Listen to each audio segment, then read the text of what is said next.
අයිබෝල්ලායි ශක්තිද්‍යා part 9 නමකුත් අද ලියලා තියෙනවා සංසිද්ධතාව කියලා. එතකොට මේ පාඩුවේ අපි ඉන්නේ අන්තිම හරියේ.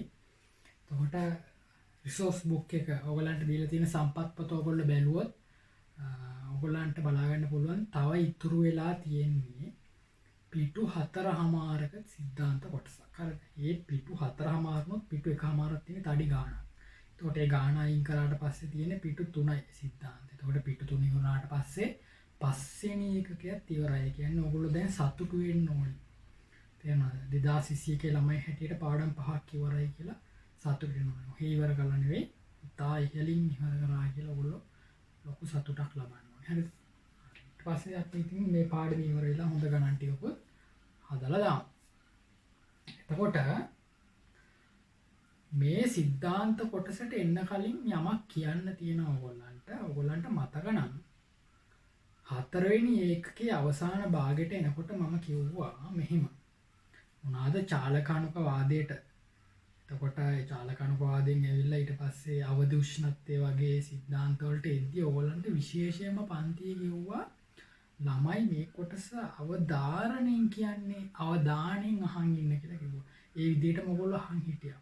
මොකද ලංකාවේ තාම දක්ෂ අයිලන්ඩ් රෑන්ක් එකක් ගන්න ළමෙක් පවා MCQ 47ක් ගන්න ළමෙක් පවා වරක්දන MCQ එක ඒ කොටසෙන් එන්න පුළුවන්. වායු වලේ අවසාන කොටසෙන් එන්න පුළුවන්. මොකද ඒ තරම් සියුම් මේ සිද්ධාන්ත. තේරුණාද? වරදින්න ඉඩ තියෙනවා. එතකොට මම ඒවට හරි ආසයි. හරි. වරදින්න ඉඳ නෙවෙයි. හරි ආකර්ෂණීය මේ සිද්ධාන්ත. හරි.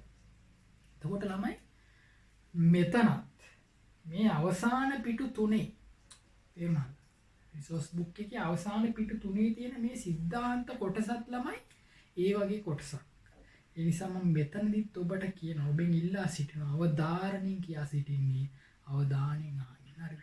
එතකොට මෙතනින් එන MCQ ඔබේ පේපර් එකේ ප්‍රශ්න පත්‍රේ බහුවර්ණ ප්‍රශ්න පත්‍රේ අන්තිම MCQ 20 ABCD MCQ එකකටත් සත්‍ය MCQ එකකටත් අහු වෙන්න පුළුවන්. එතකොට MCQ එක වර්ධින්න තියෙන සම්භාවිතාව වැඩි. ඒ තරම් මේ සිද්ධාන්ත සියුම්. සිද්ධාන්ත ටික සියුම්. හරි. වර්ධින්න තියෙන ඉඩ වැඩි. ඒක හින්දා ළමයි කියන මම නම් මාර ආසයි මේ සිද්ධාන්ත ටිකට හරි ආකර්ෂණීය නිසා. ඉතින් ඔබට හොඳට ඉගෙන ගන්න මේ ටික හරි. එතකොට අපි ඉගෙන ගමු. ඕනි MCQ එකක් හදන්න පුළුවන් මට්ටමට. හරිද? එතකොට මම හොඳ නෝට් එකක් මේකෙන් දෙනවා. ඔබට මතක ඇති අර වායු ටිකත් සිද්ධාන්ත ටික පොඩි වුණාට මම රහ කර හිමිහිට තමයි ඒ ටික කියන්නේ. මෙතනත් එහෙමයි. සිද්ධාන්ත ටික පොඩි වුණාට මම රහ කර හිමිහිට තමයි ඔයගොල්ලන්ට ටිකක් ලොකු නෝට් එකක් දෙන්න බලාපොරොත්තු වෙන්නේ. මොකද හොඳ ඒවා රහ නිසා. හරිද? හරි. ඒක නිසා ලියාගමු මාතෘකාවට ළමයි. ප්‍රතික්‍රියාවක සංසිද්ධතාව පුරෝකථනය. ප්‍රතික්‍රියාවක සංසිද්ධතාව පුරෝකථනය.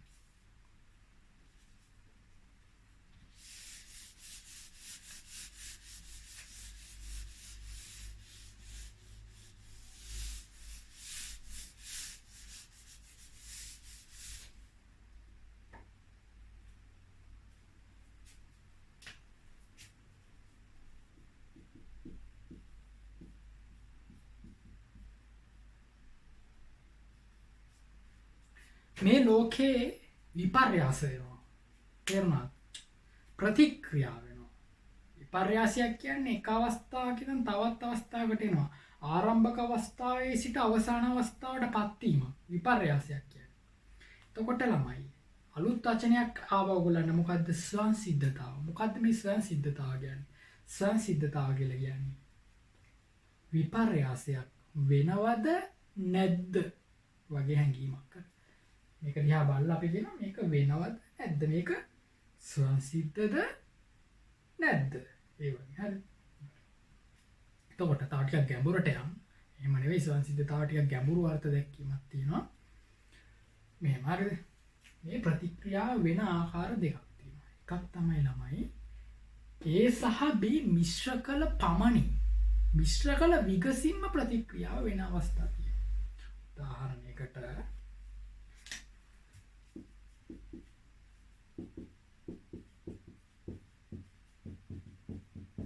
ඔයාලට මතක නම් දැන් මේ ළඟදී කිව්ව අපේ ගින්නක් නැතුව දුමක් නගින්න නැති කතාන්දරයක් කිව්වනේ. ඒ වගේ මෙන්න තියෙනවා ළමයි. ගින්නක් නැතුව දුමක් නගින අවස්ථාවක්. හරිද? ඇමෝනියා වායුවයි HCl කියන අම්ලයයි දෙන්න මිශ්‍ර කරාම ගින්නක් නැහැ. ඔබ රසායන විද්‍යාව ඉගෙනගෙන තිබෙන නිසා ඔබ දන්නවා මෙතන දුමාරයක් සුදු දුමාරයක් නැහැ. ඒතකොට මේ දෙන්න මිශ්‍ර කළ විගසින් දෙන්න මුහුණු විගසින් තමයි ප්‍රතික්‍රියා සිද්ධ වෙනවා. ඒ හින්දා මේ ප්‍රතික්‍රියා සංසිද්ධයි. තේරුණාද? අපි පිටින් ශක්තියක් දෙන්නේ නැහැ. මේ දෙන්න දීලා රත් කරාද මේ දෙන්න මිශ්‍ර කළා බලන් හිටිය විතරයි ඇමෝනියම් ක්ලෝරයිඩ් සුදු දුමාරය පිට වෙනවා. එහෙනම් නම් මේ ප්‍රතික්‍රියාව නිසැකවම සංසිද්ධයි. පැහැදිලි? තවත් සංසිද්ධයි කියලා කියන ආකාරයක් තියෙන එක තමයි ළමයි.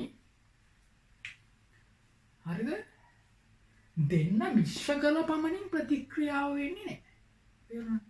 දෙදෙනා මිශ්‍ර කළ පමණින් ප්‍රතික්‍රියාව සිදු නොවේ. නමුත් ආරම්භක ශක්තිය ඔබ ලබා දෙනවා නම් ආරම්භක වීර්යය කියලා කියන්නේ පොඩ්ඩක් රත් කරනවා ඉටිපන්දමක් යටින් දාලා රත් කරනවා. රත් කරාට පස්සේ පොඩ්ඩක් තල්ලුවක් දෙනවා කියලා කියන්නේ. ඒක වෙන්න පොඩි ස්ටාර්ට් එකක් ගන්න. පොඩි තල්ලුවක් දුන්නට පස්සේ ප්‍රතික්‍රියාව වෙන්න පටන් ගන්නවා. තල්ලුව විතරයි දිගටම තල්ලු කරන්නේ නැහැ. දිගටම අඛණ්ඩ ශක්තියක් දෙන්නේ නැහැ. තේරුණා? අඛණ්ඩ ශක්ති සැපයුමක් නෙවෙයි දෙන්නේ. ආරම්භක ශක්තිය විතරයි දෙන්නේ. ආරම්භක ශක්තිය දෙන්න විතරයි තියෙන්නේ. ආරම්භක ශක්තිය දුන්නු පමණින් ප්‍රතික්‍රියාව සිදුවේ නම් එම ප්‍රතික්‍රියාවත් ස්වයං සිද්ධයි කියලා තමයි අපි කියන්නේ. පැහැදිලි? එහෙනම් මෙහෙමයි. දෙදෙනා මිශ්‍ර කළ පමණින් ප්‍රතික්‍රියාව සිදුවේ නම් කොහොමද ස්වයං සිද්ධයි? අනිත් එක තමයි දෙන්න මිශ්‍ර කළ පමණින් ප්‍රතික්‍රියාව වෙන්නේ නැහැ. දෙන්න මිශ්‍ර කරලා ආරම්භක ශක්තිය දෙනවා. ආරම්භක ශක්තිය දුන්නට පස්සේ ප්‍රතික්‍රියාව වෙනවා නම් ඒත් සංසිද්ධයි. එහෙනම් ළමයි සංසිද්ධ නැහැ කියලා කියන්නේ දෙන්න මිශ්‍ර කරාම ප්‍රතික්‍රියාව වෙන්නේ නැහැ. ඊට පස්සේ අඛණ්ඩ ශක්ති සැපයුමක්. අඛණ්ඩ ශක්ති සැපයුමක් දෙනවා කියලා හිතන්නකො. මේ ප්‍රතික්‍රියාවට අඛණ්ඩ ශක්ති සැපයුමක් දෙනකොට ප්‍රතික්‍රියාව වෙනවා කියලා හිතන්නකො. ඔයා ශක්ති සැපයුම නතර කරනවා. එතකොට ප්‍රතික්‍රියාවක් නතර වෙනවා. මට ශක්තිය දුන්නේ නැත්නම් මම වෙන්නේ නැහැ වගේ. අන්න ඒව ප්‍රතික්‍රියා ළමයි ස්වයං සිද්ධ නැහැ. පැහැදිලි? එතකොට සමහර ඒවා තියෙනවා අඛණ්ඩ ශක්ති සැපයුමක් දුන්නත් වෙන්නේ නැති ඒවා තියෙනවා. මට ශක්ති සැපයුම දුන්නත් මම වෙන්නේ නැහැ කියන ඒවා තියෙනවා. හරිද? ශක්තිය දුන්නත් එයා වෙන්නේ නැහැ. එන අය කොහොමද ස්වයං සිද්ධ නැහැ? සමහර ඒවා තියෙනවා ශක්තිය දෙන්න ඕනි දිගටම. ශක්තිය දිදී ඉන්න ඕනි. අපි අඛණ්ඩ ශක්ති සැපයුමක් දිදී ඉන්න ඕනි ප්‍රතික්‍රියාව වෙන්න නම්. එහෙම ඒවත් ස්වයං සිද්ධ නොවේ කියලා තමයි ගන්න. පැහැදිලිද? එහෙනම් ලියා ගන්න තමයි ඡේදයක් ලියා ගන්න. යම් රසායනික ප්‍රතික්‍රියාවක් සලකන ලද තත්ත්වය යටතේ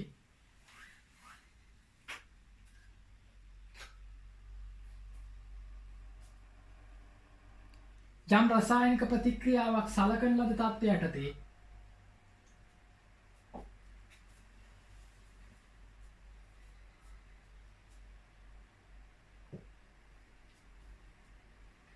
සිදුවේ නම් එම තත්ත්වය යටතේ එම ප්‍රතික්‍රියාව සිදුවේ නම් එම තත්ත්වය යටතේ එම ප්‍රතික්‍රියාව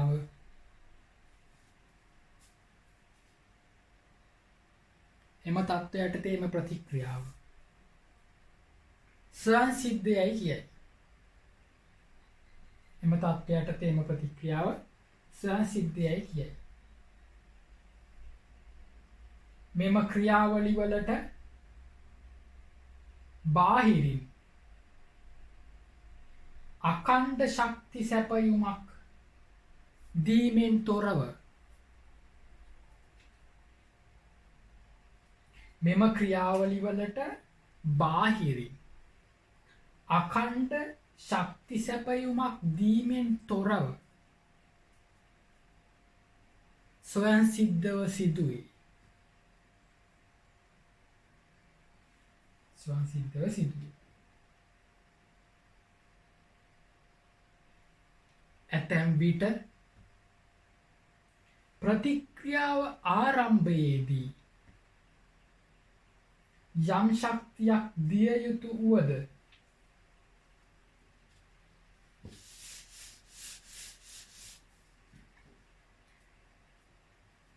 තැන් විට ප්‍රතික්‍රියා ආරම්භයේදී යම් ශක්තියක් දිය යුතුවද ප්‍රතික්‍රියාව අඛණ්ඩව සිදුවීම සඳහා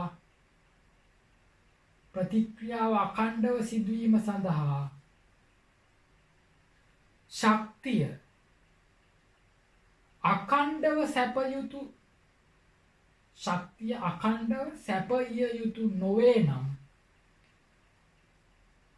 එය ස්වයන් සිද්ධ වේ.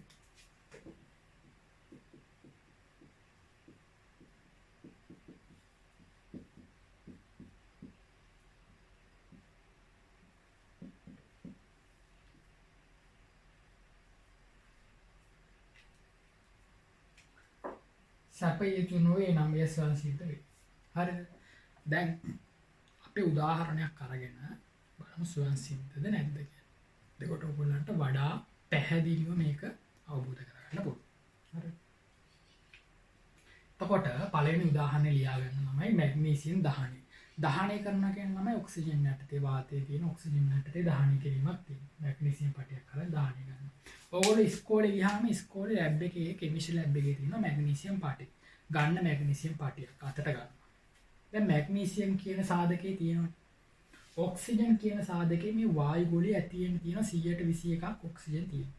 එහෙනම් ළමයි මැග්නීසියම් පටිය අතර ගත්ත කියලා කියන්නේ මැග්නීසියමුත් තියෙනවා ඔක්සිජනුත් තියෙනවා. මේ දෙන්නම දැන් ඉන්නවද නැද්ද? දැන් ඔහොම අතේ තියාගත්ත කියලා දහණය වෙන්න පටන් ගන්නවද මේ දෙන්න?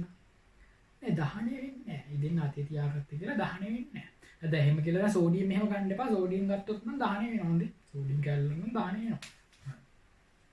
එතකොට මේ ප්‍රතික්‍රියාව වෙන්නේ නැහැ. එහෙම කියලා ස්වයන් සිද්ධ නැහැ කියන්න එපා. හදිස්සි වෙන්න එපා. පැහැදිලිද? ඔයා දැන් ආරම්භක වීර්ය මතකයි නේද? ආරම්භක ශක්තිය දෙනවා ළමයි. බන්සන් 1000ක් අරගෙන මැග්නීසියම් පටිය රත් කරන්න. ආරම්භක ශක්තිය පොඩ්ඩක් දීලා බලන්න. තේරුණාද? එතකොට මොකක්ද දන්නවද එන්නේ? බොහොම ලස්සන ඉතා අලංකාර දීප්තිමත් දැල්ලකින් මැග්නීසියම් පටිය දැල් වෙන්න පටන් ගන්නවා ළමයි. හරිද? හරි ලස්සනයි බලන්න ඉන්න. මැග්නීසියම් පටිය දැල් වෙන්න පටන් ගන්නවා. ඔක්සිජන් වාතය ඔක්සිජන් එක ප්‍රතික්‍රියා කරලා මැග්නීසියම් ඔක්සයිඩ් හදන්න පටන් ගන්නවා. දැන් මොකක්ද දන්නවද කරන්නේ? බන්සන් 1000ක් අයින් කරනවා. දැන් අඛණ්ඩ ශක්ති සැපයුමක්ද දීලා තියෙන්නේ නැහැ. ආරම්භක ශක්තිය පමණයි නේද ඔයා දුන්නේ? ඔයා බන්සන් 1000ක දැන් අයින් කරාම ආරම්භක ශක්තිය පමණයි දුන්නේ. දැන් බලන් හිටියාම මැග්නීසියම් පටිය දිගටම දැල්වෙනවා. මැග්නීසියම් පටිය දිගටම දැල්වෙනවා. එහෙනම් ළමයි මේ ප්‍රතික්‍රියාව ස්වයන් සිද්ධයි. ඔයාලට තේරෙනව නේද ස්වයන් සිද්ධයි කියන පොයින්ට් එක එන්නේ කොතනින්ද කියලා? අඛණ්ඩ ශක්ති සැපයීමකින් තොරව ආරම්භක ශක්තිය දුන්නට කමක් නැහැ. ප්‍රතික්‍රියාව වෙන්න ඕනේ හැබැයි ප්‍රතික්‍රියාව වෙන්න ඕනේ. හරි. එහෙනම් ළමයි මේ ප්‍රතික්‍රියාව කියලා පොයින්ට් විදිහට පහළට ලියාගෙන යන්න. හරි. පොයින්ට් විදිහට ලියාගෙන යන්න. හරි. ලියන්න මැග්නීසියම් හා ඔක්සිජන් ඍජුව ප්‍රතික්‍රියා නොකරයි. මැග්නීසියම් සහ ඔක්සිජන් ඍජුව ප්‍රතික්‍රියා නොකරයි.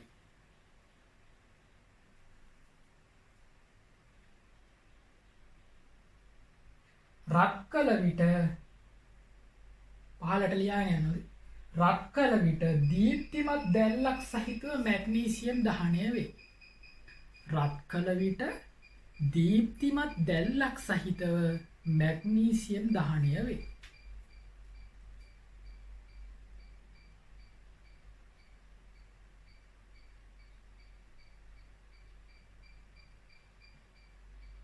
රත් කිරීම නතර කළද ප්‍රතික්‍රියාව දිගින් දිගටම සිදුවේ.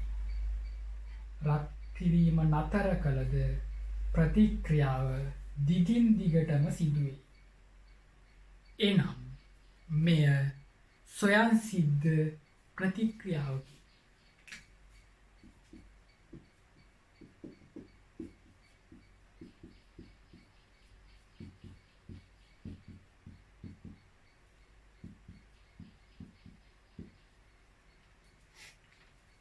හරිනේ? එහෙනම් මෙය ස්වයං සිද්ධ ප්‍රතික්‍රියාව. ඊළඟ උදාහරණය තමයි කැල්සියම් කාබනේට්. මේක ඕගොල්ලන්ගේ සිලබස් එකේ නිතරම තැනින් තැන හමු වෙන ප්‍රතික්‍රියාවක්. හුණුගල් වියෝජනය. දහනය නෙවෙයි, දහනේන ඔක්සිජන් ඉන්න එපා. මේකට කියන හුණුගල් තාප වියෝජනය කියලා. හරිද? මාතලේ දිහා පැත්ත යනකොට ඔයගොල්ලන්ට දැන් මේ දවස්වල යනවා ස්වර්ණවාහිනිය යනවා ගඟ දිගේ වැඩසටහන ජැක්සන් ඇන්තනි මාත් එක්ක. එතකොට යා මාතලේ පැත්තේ යනකොට විශාල හුණුගල් නිදියක් කරහා එහෙම යනවා පෙන්නවා. හුණුගල් ඒ පැත්තේ තියෙනවා. හරිද? එතකොට හුණුගල් තාප වියෝජනය කරාම තමයි කැල්සියම් ඔක්සයිඩ් කියන අලු හුණු ලැබෙනවා. CO2 වායුව නිකුත් වෙනවා. හරිද? එතකොට මේක මේ ප්‍රතික්‍රියාව ඉස්කෝලේදී නම් කරන්න අමාරුයි. මොකද මේකට බන්සන් දැල්ලක් අල්ලලා හරියන්නේ නැහැ. 900කට වගේ රත් කරන්න ඕනේ. පැහැදිලිද? අපිට පෝරණුක දාලා රත් කිරීමක් තමයි වෙන්නේ. හුණුගල් පෝරණුනේ තියෙන්නේ. එතකොට මෙහෙමයි වෙන්නේ. අපි දැන් මේක දැන් කැල්සියම් කාබනේට් නිකන් තියෙද්දි දාන්න ඉස්සෙල්ලා අපි බලමු නිකන් තියෙද්දි දැන් මේක වියෝජනය වෙනවද? එහෙම වුණොත් මාර වැඩේ දැන්. එතකොට අර මාතලෙන් තියෙන නිදිය නිකන් තියෙද්දි වියෝජනය වෙනවද මෙහෙම? නෑ. නිකන් තියෙද්දි වියෝජනය වෙන්නේ නෑ. දැන් අපි ආරම්භක වීර්ය, ආරම්භක ශක්තිය දීලා බලමු. එන ආරම්භක ශක්තිය දීලා 900ට විතර රක් කරලා බලමු. ඔන්න බැලින්නම් මේක වියෝජනය වෙන්න පටන් ගන්නවා. ඔන්න වැඩේ හරි. දැන් එහෙනම් අපි හිතනවා ආයෙන ස්වයන් සිද්ධ තමයි. නේද? මොහොම කියලා දැන් දිගටම ශක්තිය දෙවි ඉඳලා ශක්තිය දෙන එක නවත්තනවා. ශක්ති සැපයීම නතර කරනවා. එතකොට ළමයි මෙයා වියෝජනය වෙන එකත් නතර වෙනවා. එහෙනම් ළමයි මෙයා කියන මට ශක්තිය දුන්නොත් වියෝජනය වෙන්නම් නැත්තම් වියෝජනය වෙන්නේ නැහැ වගේ. දුන්නොත් වියෝජනය වෙන්නම් වගේ කතන්දරයක් මෙයා කියන්නේ. ඒ කියන්නේ අඛණ්ඩ ශක්ති සැපයීමක් නැතුව මෙයා වියෝජනය වෙන්නේ නැහැ. එහෙනම් මෙයා ස්වයන් සිද්ධද? මෙයා ස්වයන් සිද්ධ නැහැ ළමයි. පැහැදිලිද? හරි. එහෙනම් ලියා ගන්න. මේ ප්‍රතික්‍රියාව ලියා ගන්න. පොයින්ට් විදිහට පාරට ලියන්න. මෙම වියෝජනය ඍජුව සිදු නොවේ. මෙම වියෝජනය ඍජුව සිදු නොවේ. රත්කර 900 සෙල්සියස්ට පමණ රත්කර සෙල්සියස් 900ට පමණ ගෙන ආ විට කැල්සියම් කාබනේට් වියෝජනය වේ.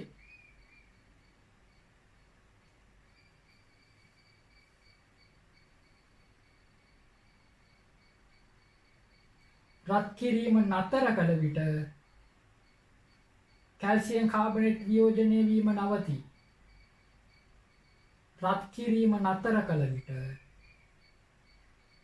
කැල්සියම් කාබනේට් වියෝජනය වීම නවතී. එනම් මෙය ස්වයන් සිද්ධ නොවේ.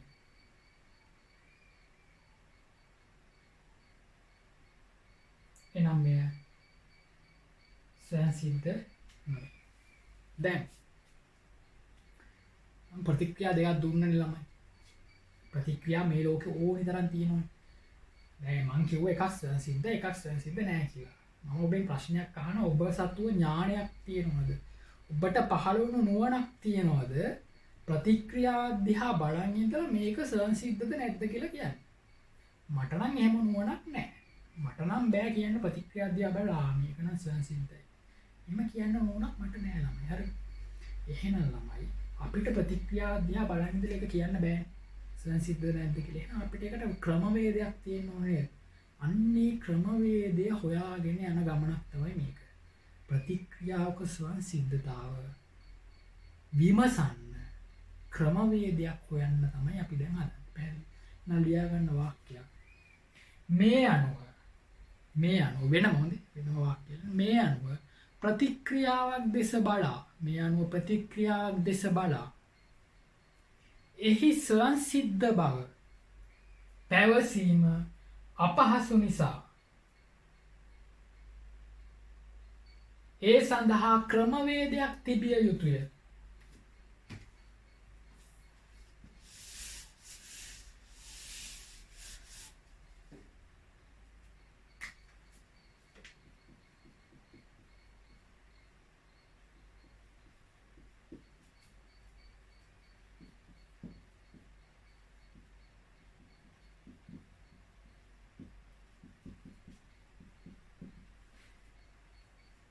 ප්‍රතික්‍රියා දෙස බලා එහි ස්වයන් සිද්ධ බව පැවසීම අපහසු නිසා ඒ සඳහා ක්‍රමවේදයක් තිබිය යුතුය. හරිද? දැන් ස්වයන් සිද්ධ බව මනින්නයි යන්නේ. දැන් ඔයගොල්ලෝ මේ පාඩම ඉගෙනගෙන තියෙනකොට අතීතයේ ඉගෙනගෙන තියෙන යම් කිසි කාරණයක් අරගෙන අපි බලමු ඒකින් පුළුවන් ද මේ වැඩේ කරන්න කියලා. අතීතය ඉගෙන ගත්ත එක මොකද්ද? හොඳ මේක මොකද්ද? එන්තැල්පි. අපි බලමු ඔයගොල්ලෝ අතීතයේ ඔයගොල්ලෝ සතු දැනුමක් තියෙනවා එන්තැල්පිය කියන තාපගතික ගුණයක් තියෙනවා සංකල්පයක් තියෙනවා. අපි මේ සංකල්පය අරගෙන බලමු.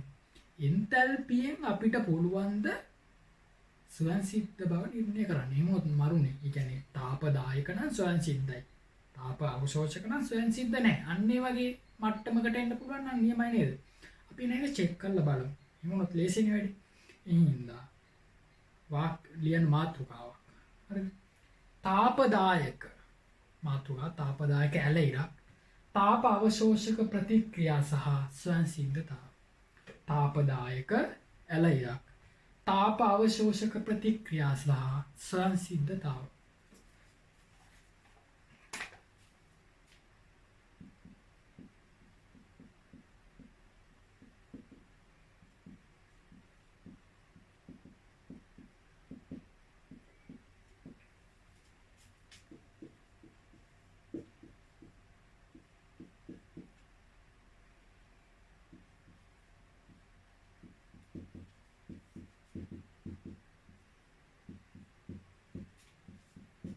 මේක ලියා ගන්න ළමයි.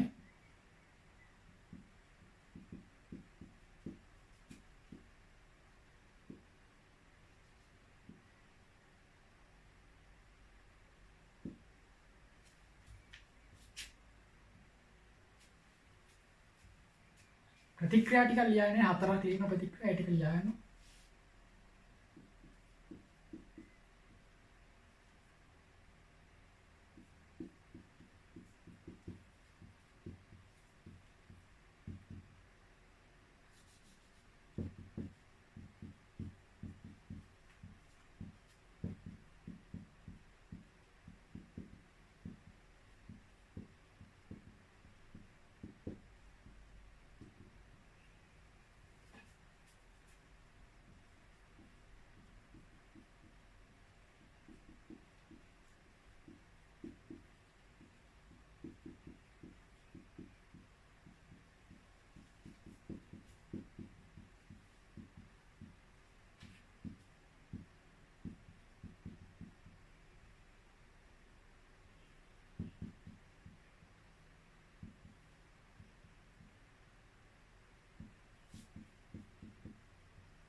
මේක නම් ළමයි මේ ෆෝන් එකෙන් බලන්න අමාරුයි වගේ මං හිතන්නේ.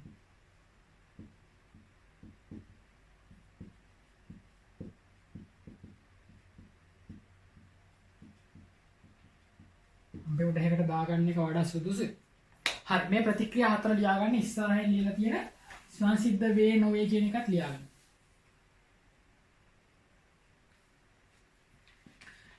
හතරෙන් ප්‍රතික්‍රියා ටිකක් දීර්ඝයිනේ.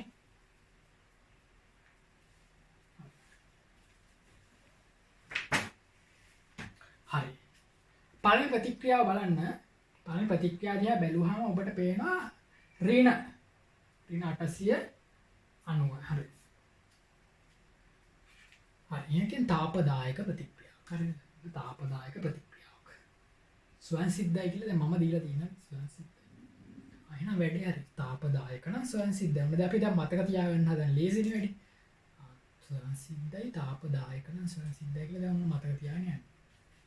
දැන් බලන්න ළමයි හතරවෙනි ප්‍රතික්‍රියාව. ඒකත් මොකද්ද? ඒකත් තාපදායකයි. හැබැයි ඒක ස්වයන් සිද්ධද? නෑ. අපේ අවාසනාවට අපිට කරන්න දෙයක් නෑ. මම මොනා කරන්නද ළමයි? ඒක ස්වයන් සිද්ධ නෑ. පැහැදිලිද? එහෙනම් ළමයි තාපදායක උණු පමණින් ස්වයන් සිද්ධ බව කිව නොහැක. ස්වයන් සිද්ධ වෙන්නත් පුළුවන් නොවෙන්නත් පුළුවන්. අපි තාප අවශෝෂක බව චෙක් කරලා බලමු. මේ තියෙන මොකද හරි ප්‍රසිද්ධ එකක් හරිද ගෙදර තියෙනවා ෆ්‍රිජ් එකේ ගිහිල්ලා අයිස් කැටයක් ගන්න. H2O solid. අයිස් කැටයක් අරන් අතේ තියාගන්න. අතේ හරි මේසෙ උඩ හරි තියලා තියන්න. ඕක ටිකක් වෙලා බලන් ඉද්දි මොකක් කරන්න ඕනේ බලන් ඉන්න තියෙනවාලු. බලයිද්දි අයිස් කැටේ ඔහේ දිය වෙනවා. අයිස් කැටේ ඔහේ දිය වෙනවා. දැන් ඔහේ දිය වෙනවා නම් ඔයා මුකුත් නොකරන එක සංසිද්ධයි නේ ළමයි. අයිස් කැටේ සොලිඩ් එක ද්‍රව ජලයේ බවට පත් වීම සංසිද්ධයි. එහෙනම් මේ වාක්‍ය හරි නේද? ඔයා දන්නවා ඒක. අයිස් ද්‍රව ජලයේ බවට පත් වෙන එක සංසිද්ධයි කියලා ඔයා දන්නවා. ඒක තාප අවශෝෂකද කියලාත් ඔයා දැනගන්න ඕනේ. සොලිඩ් එකක් ලික්විඩ් එක තාප අවශෝෂකයි. ධන 6ද කියලා 6 කියන එක පැත්තකින් තියන්න. ධන කියලා ඔයා දැනගන්න ඕනේ. සොලිඩ් එකක් ලික්විඩ් වෙනකොට ඇයි ඝන දැලිසක් ළමයි ඝන සංයෝගයක අංශු එකිනෙක ලංව ප්‍රබල අන්තර්වණුක ආකර්ෂණ බල වලින් බැඳිලා තියෙන්නේ. ඒ බල බිඳින්න ඕනි ද්‍රවයක් බවට පත් වෙන්න. මොකද ද්‍රවයක අංශු ඈත ඉන්නේ තියෙන්නේ. එහෙනම් ඔයා ඉගෙන ගන්න. මේක හැම එකටම පොදු එකක්. හොඳේ. සොලිඩ් එකක් ලික්විඩ් වෙද්දී, ලික්විඩ් එක ගෑස් වෙද්දී, සොලිඩ් එකක් ලික්විඩ් වෙද්දී අන්තර්වණුක ආකර්ෂණ බල බිඳින්න වෙනවා. නැ එන්තැල්පිය ධනාභයක්. ලික්විඩ් එක ගෑස් වෙද්දී අන්තර්වණුක ආකර්ෂණ බල බිඳලා අංශු එකිනෙක ඈත් කරන්න වෙනවා. අංශු විසිරුවන්න වෙනවා. එහෙනම් ළමයි මෙතනත් එන්තැල්පිය ධනාභයක්. එහෙනම් මේක තාප අවශෝෂකයි නිසකවම. මේක නිසකවම තාප අවශෝෂකයි. මේකට කියනවා විලයනය. මේකට කියනවා වාෂ්පීකරණය. මේකට කියනවා මොකද්ද? ඌර්ධපාතනය. ෆියුෂන්. Fusion FUS. මේකට වාෂ්පීකරණය වේපරයිසේෂන් VAP. මේකට කියනවා ඌර්ධපාතනය සබ්ලිමේෂන් SUB. පැහැදිලි නේද? ඒතර මේවා ධන එන්තැල්පියයන්. පැහැදිලි. එතකොට මේක ධන එන්තැල්පිය. ඒක බාහිර කාරණයක් මම කිව්වේ. කොහොම හරි ළමයි එන්තැල්පිය ධන නම් සංසිද්ධ වේ කියලා අරන් තියනවා.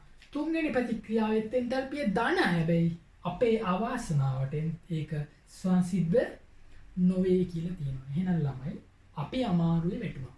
ඇයි අමාරුවේ වැටුනේ? අපේ පරණ දැනුම පාවිච්චි කරන්න ගියා. අපි පරණ දැනුම මොකද්ද? අපි හොඳටම දන්න මොකද්ද? එන්තැල්පිය කියන තාපගතික ගුණය අපි පාවිච්චි කරන්න ගියා. සංකල්පය පාවිච්චි කරන්න ගියා සංසිද්ධද කියලා මනින්න. අපිට වැරදුණා. ඇයි? මනින්න බෑ. තාපදායකද තාප අවශෝෂකද කියන එකකින් මනින්න බෑ ළමයි. සංසිද්ධ වෙන්නත් පුළුවන්, නොවෙන්නත් පුළුවන්. පැහැදිලි නේද? එහෙනම් ළමයි මම වචනයක් වාක්‍යයක් කියනවා. එන්තැල්පිය කියන කාරණය පදනම් කරගෙන සංසිද්ධ බව මැනිය නොහැක. ඒ වාක්‍ය නිවැරදි නෑ. මොකද දන්නවද? අනාගතේ වාට එන්තැල්පියක් ඕනේ. සංසිද්ධ බව මනින්න අනාගතයේදී එන්තැල්පියක් ඕනේ. හින්දා මම මෙතන වාක්‍ය තව ලස්සන කරන්නම්, වෙනස් කරන්නම්, විකරණය කරන්නම්. වාක්‍ය හුදෙක් එන්තැල්පිය මගින් පමණක් ප්‍රතික්‍රියාවක සංසිද්ධතාව මැනිය නොහැක. හුදෙක් එන්තැල්පිය මගින් පමණක් ප්‍රතික්‍රියාවක සංසිද්ධතාව මැනිය නොහැක. ඒ කියන්නේ සංසිද්ධතාව මනින්න එන්තැල්පියක් ඕනේ. පස්සේ මම කියලා දෙන්නම්. හැබැයි තව එකක් ඕනේ. ඔයාලා දන්නේ නැහැ ඒක හොඳේ. ඒක ඊළඟට හම්බ වෙනවා. එහෙනම් මේක ලියා ගන්න. මේක ලිව්වා හොඳේ.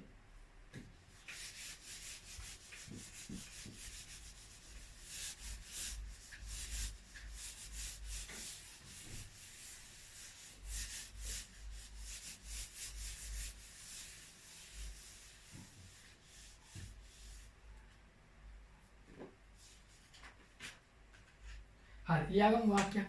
මේ අනුව තාපදායක හෝ තාප අවශෝෂක බවින්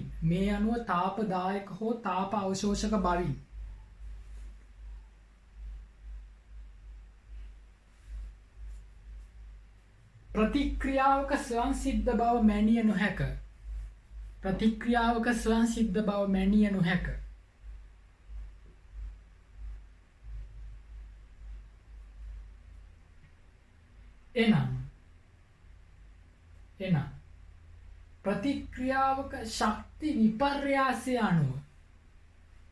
එනම් ප්‍රතික්‍රියාවක ශක්ති විපර්යාසය අනුව සංසිද්ධ බව ප්‍රකාශ කළ නොහැක.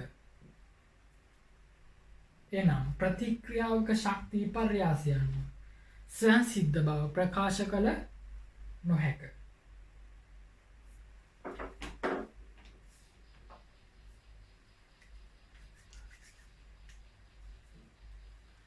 ළමයි එන්තැල්පිය කියලා කියන්නේ ශක්ති විපර්යාසයකට අදාළ ගන්න. ඒකෙන් විතරක් සංසිද්ධ බව මනින්න බෑ. හරිද? තව ඕනි වෙන හරිම වැදගත් සංගුණකයක් තියෙනවා. ඒකට කියනවා ළමයි ශක්ති විපර්යාසය නෙවෙයි. ශක්තියේ පැතිරීම. ශක්තියේ ව්‍යාප්තිය කියලා අපි එකට කියනවා. නැත්තම් අංශුවල ව්‍යාප්තිය. අංශුවල අහඹුතාව කියලා අපි කියනවා. පැහැදිලිද? අන්න ඒකත් එක්තරා වැදගත් ගුණයක්. ඒකත් තාපගති ගුණයක්. ඒකට ලස්සන නමක් කියන ළමයි එන්ට්‍රොපිය කියලා අපි කියනවා. පැහැදිලිද? ඒ කියන්නේ ස්වයං සිද්ධතාව මනින්න අපිට වැදගත් වෙන කාරණා දෙකක් තියෙනවා. එකක් තමයි ශක්ති විපර්යාසය. අනිත් එක තමයි ශක්තියේ ව්‍යාප්තිය. තේරුණා? උදාහරණයකට හිතන්න විශ්වය. තේරුණාද? දැන් මේ විශ්වය මොකද්ද වෙන්නේ? විශ්වය ළමයි ප්‍රසාරණය වෙනවා. කවුද හොයාගත්තේ? මුලින්ම හොයාගත්ත අයින්ස්ටයින්. යාට ඒ ගෞරවේ නැහැ කියලා අපි ඒ කතන්දරේ කිව්වනේ. එයාගේ විශ්වයේ නියත කතන්දරේ එහෙම මතකයි නේද? යුනිවර්සල් කොන්ස්ටන්ට් ඒ කතන්දරේ.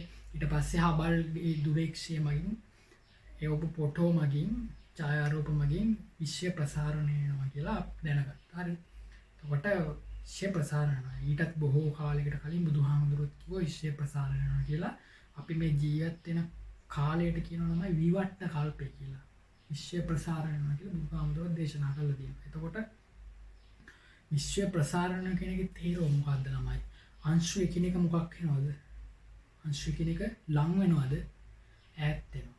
ග්‍රහලෝක එකිනෙක මොකක් වෙනවද? ඈත් වෙනවා. සෞර ග්‍රහ මණ්ඩලයේ ඉන්න අංශු එකිනෙක අපිට තේරෙන්නේ නැහැ. ඒක කාලයත් සමග ඈත් වෙනවා ඉන්නේ. සෞර ග්‍රහ මණ්ඩල මොකක් වෙනවද? ඈත් වෙනවා. මන්දාකිනි එකිනෙක ඈත් වෙනවා. සූර්යයන් එකිනෙක ඈත් වෙනවා ළමයි. විශ්ව ප්‍රසාරණය කියන්නේ ඒකයි. නේද? එතකොට එන්නේ ඒවා එකිනෙක ඩිංග ඈත් වෙනවා. විශ්ව ඩිංග ප්‍රසාරණය. ඒ විතරක් නෙවෙයි තව කාරණාවක්. හරිද? ඈත තියෙන විශ්වය ඈත තියෙන සූර්යයා එහෙම පුපුරලා විනාශ වෙනවා. එතකොට මොකද්ද වෙන්නේ? අංශු ලං වෙනවද? නෙළමේ අංශු ඈත් වෙනවා. අංශු විසිරෙනවා. අංශු විසිරෙනකොට ශක්තිය මොකද්ද වෙන්නේ? ඒක රාශිය වෙනවද? නෑ, ශක්තිය විසිරෙනවා. ශක්තිය ව්‍යාප්ත වෙනවා. ඒකට කියන අහඹුතාව කියලා. තේරුණාද? මේ ශක්තිය ව්‍යාප්ත වීමට අපි කියනවා අහඹුතාව. අපිලිවෙල. එහෙනම් විශ්වයෙන් එන්න පිළිවෙල වෙනවද? විශ්වයෙන් එන්න පිළිවෙල වෙනවද? නෑ, විශ්වයෙන් එන්න අපිලිවෙල වෙනවා.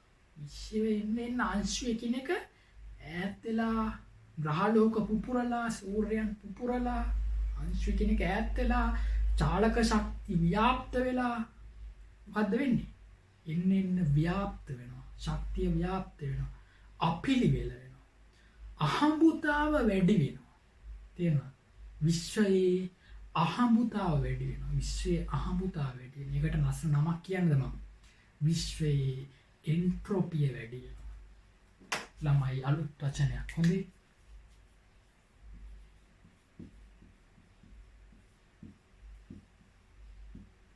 එන්ට්‍රොපිය එකට කියන සිම්බල් එක S. ඒක මන් දාපු එකක් නෙවෙයි. ඒක අන්තර්ජාතිකව පිළිගන්න එක S. එතකොට එන්ට්‍රොපි විපර්යාසයට කියන්නේ මොකද්ද? ඩෙල්ටා S කියලා. එතකොට මම නැවතත් කියන්නම්. එන්ට්‍රොපිය යනු අහඹුතාව පිළිබඳ මිනුමකි. අපිලිවෙල පිළිබඳ මිනුමකි. පැහැදිලි? යන්න කියන්නේ යන්න කොහොමද තියන්නේ ඕගොල්ලෝ එතන තමයි. ඔයගොල්ලන්ගේ කාමරේ තියෙන පොත් මේසෙ ගන්න වැඩ කරන මේසෙ කොහොමද? කෙමිස්ට්‍රි පොත් ටිකයි බයෝ කරන එක්කෙනා හරි මැත්ස් කරන එක්කෙනාගේ බයෝ ටිකයි ෆිසික්ස් පොත් ටිකයි හැමතැනම විසිරිලා චෝට් නෝට් ගහපු ටිකයි විසිරිලා එහෙම අපිලිවෙලා තියෙන්නේ. දැන් මම එනම් මම වැඩ කරන කාලේ එහෙම තමයි තියෙන්නේ. අපිලිවෙලා අම්මා ඇවිල්ලා කියනවා අපිලිවෙලා කියන. කියන මොකක්ද මේකේ තේරුම? ඔයාගේ මේසේ ඔයා වැඩ කරන මේසේ අපිලිවෙල වැඩි. එහෙනම් ඔයා වැඩ කර මේ වචන හුරු කරන්න මම මේ හදන්නේ. මේ වචන වලට හුරු වෙන්න. ඔයා වැඩ කරන මේසේ අපිලිවෙල වැඩි. ඔයා වැඩ කරන මේසේ අහඹුතාව වැඩි. ඔයා වැඩ කරන මේසේ එන්ට්‍රොපිය වැඩි. තේරුණාද? ඔයා වැඩ කරන මේසේ එන්ට්‍රොපිය වැඩි. එන්ට්‍රොපිය වැඩි වෙන එක හොඳයි කියලා තමයි කියන්නේ සාමාන්‍යයෙන්. පියර් එක හොඳයි කියලා කියන්නේ ඒක වැරදි අදහසකට ගන්න එපා. හරි. අයින්ස්ටයින් කියන්නේ සාමාන්‍ය එන්ට්‍රොපිය වැඩි පුද්ගලෙක් කියලා කියලා තියෙනවා. හරි. එතකොට අලුත් තාපගතික අර්ථ දැක්වීමකට සංකල්පයකට අපි ඇවිල්ලා තියෙනවා. හරිද? එන්ට්‍රොපිය මාරයද. එහෙනම් ළමයි ලියා ගන්න. මොකද්ද ශක්තියේ ව්‍යාප්ත වීම? ශක්ති විපර්යාසනයේ ශක්තිය ව්‍යාප්තිය. අංශු වල ව්‍යාප්තිය. චාලක ශක්තිය ව්‍යාප්තිය. පැතිරීම පිළිබඳ ගුණයක්. තාපගතික සංකල්පයක් ඒක හොඳයි. හරි ලියා ගන්න. වෙනම ඡේදයකට ස්වයංසිද්ධතාව සඳහා වඩා වැදගත් වන්නේ ශක්තියේ ව්‍යාප්තිය.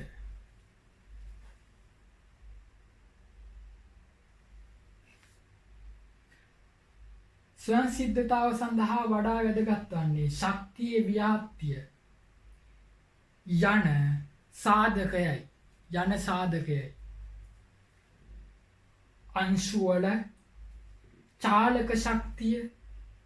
අංශුවල චාලක ශක්තිය පුළුල් පරාසයක විහිදීම අංශුවල අහඹු චලිතය ව්‍යාප්ත වීම වැනි ගුණයන් අංශුවල චාලක ශක්තිය පුළුල් පරාසයක විහිදීම කමාවක් අංශුවල අහඹු චලිතය ව්‍යාප්ත වීම වැනි ගුණයන් ප්‍රතික්‍රියාවක ස්වයංසිද්ධතාවට හේතු වේ. මෙය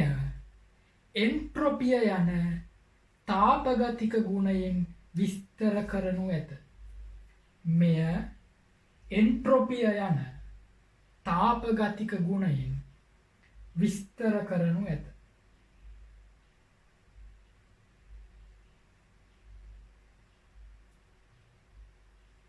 එන්ට්‍රොපිය යන තාපගතික ගුණයෙන් විස්තර කරනු ඇත. ලියාගන්න ළමයි මාතෘකාව එන්ට්‍රොපිය කියලා එන්ට්‍රොපිය.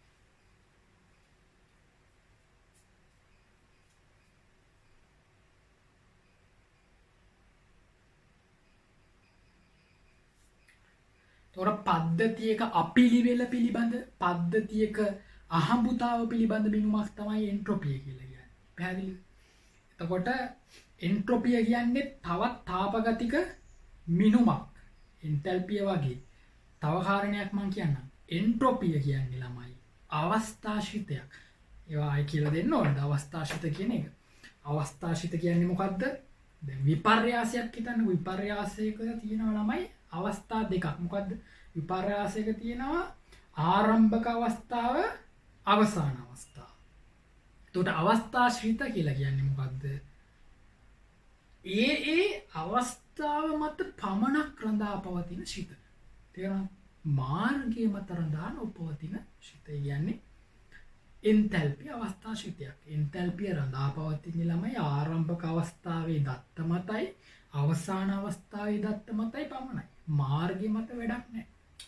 කෙටි පාරකින් දාවි, පියවර ගණනාවකින් දාවි, එයාට වැඩක් නැහැ. එකම එන්තැල්පියක්. තේරුණාද? එකම එන්තැල්පියක් ඩෙල්ටා H මෙහෙන් ගියත් පියවර 5කින් ගියත් වැඩක් නැහැ ළමයි. එකම එන්තැල්පියක් අවස්ථාශ්‍රිතයක්. අවස්ථාව මත පමණයි රඳා පවතින. මාර්ගශ්‍රිතයක් නෙවෙයි. තේරුණාද? එතකොට එන්ට්‍රොපිය කියන්නේ අවස්ථාශ්‍රිතයක්. එහෙනම් එන්ට්‍රොපිය කියන එක අවස්ථාව මත පමණයි රඳා පවතින්නේ. පළමු අවස්ථාවේ දත්ත ටික මතයි, අවසාන අවස්ථාවේ දත්ත ටික මතයි පමණයි රඳා පවතින්නේ. ඒකයි ඒකට අවස්ථාශ්‍රිතයක් කියන්නේ. මාර්ගෙන් ස්වායත්තයි. මොකද ඒක මාර්ගශ්‍රිතයක් නොවන නිසා. අර එන්ට්‍රොපියේ මනින ඒකකයක් තියෙනවා. ජූල් කෙල්වින්ට. ළමයි එන්ට්‍රොපිය විත්ති ගුණයක්. ඒකත් ඔබට කියලා දෙන්න අමුතු දෙයක් නෙවෙයි. විත්ති ගුණයක් කියලා කියන්නේ ළමයි ද්‍රව්‍ය ප්‍රමාණය මත රඳා පවතින ගුණ. එහෙනම් මෙච්චරක එන්ට්‍රොපිය නෙවෙයි මෙච්චරක එන්ට්‍රොපිය. මෙච්චරක එන්ට්‍රොපියට වඩා මෙච්චරක එන්ට්‍රොපිය වැඩි. යන්න ද්‍රව්‍ය ප්‍රමාණය. පොඩි ප්‍රමාණයක එන්ට්‍රොපියට වඩා ලොකු ප්‍රමාණයක එන්ට්‍රොපිය වැඩි. යන්න ඒ කියන්නේ ද්‍රව්‍ය ප්‍රමාණය මත එන්ට්‍රොපිය වෙනස් වෙනවා නම් ද්‍රව්‍ය ප්‍රමාණය මත එන්ට්‍රොපිය වෙනස් වෙනවා නම් එන්ට්‍රොපිය විත්ති ගුණයක් වෙනවා. පැහැදිලියි? ද්‍රව්‍ය ප්‍රමාණය මත වෙනස් වන ගුණවලට කිව්ව විත්ති ගුණ කියලා. එහෙනම් එන්ට්‍රොපිය තමයි විත්ති ගුණය. මෞලික එන්ට්‍රොපිය ඝටනා ගුණයක්. මොකද ඕනෑම විත්ති ගුණයක් ඒකකයකට අර්ථ දැක්වුවාම මේක ඝටනා ගුණයක් බවට පත් වෙනවා. මවුල ප්‍රමාණය විත්ති ගුණයක් වුණාට ඒකක පරිමාවක මවුල ප්‍රමාණය වන සාන්ද්‍රණය ඝටනා ගුණයක් කියලා ඔයගලන්ට කියලා දෙන්න ඕනේද? නැත්තම් ස්කන්ධය විත්ති ගුණයක් වුණාට ඒකක පරිමාවක ස්කන්ධය කියන ඝනත්වය ඝටනා ගුණයක් කියන එක වාට කියලා දෙන්න ඕනේද? නෑ, ඔයාලා දන්නවා ඒකනේ. ඒකකයට අර්ථය දක්වහම මේක ඝටනා ගුණයක් බවට පත් වෙනවා. එහෙනම් ළමයි එන්ට්‍රොපිය විත්ති ගුණයක්, මෞලික එන්ට්‍රොපිය ඝටනා ගුණයක්. එන්තැල්පියත් එහෙම තමයි. එහෙනම් මෞලික එන්ට්‍රොපිය පැහැදිලිනේ. දැන් අවස්ථාශීතයක්, තාපගතික ගුණයක්, ඊට පස්සේ විත්ති ගුණයක්, මෞලික එන්ට්‍රොපිය නම් ඝටනා ගුණයක්. පැහැදිලි නේද? හරි. එහෙනම් අපි ඒක ලියාගමු. එන්ට්‍රොපිය කියන මාතෘකාවට ලියාගන්න. පද්ධතියේ අහඹුතාව හේවත් අපිළිවෙල පිළිබඳ පද්ධතියේ අහඹුතාව හේවත් අපිළිවෙල පිළිබඳ ප්‍රමාණාත්මක මිනුමක් ලෙස එන්ට්‍රොපිය හඳුන්වයි. පද්ධතියේ අහඹුතාව හේවත් අපිළිවෙල පිළිබඳ ප්‍රමාණාත්මක මිනුමක් ලෙස එන්ට්‍රොපිය හඳුන්වයි.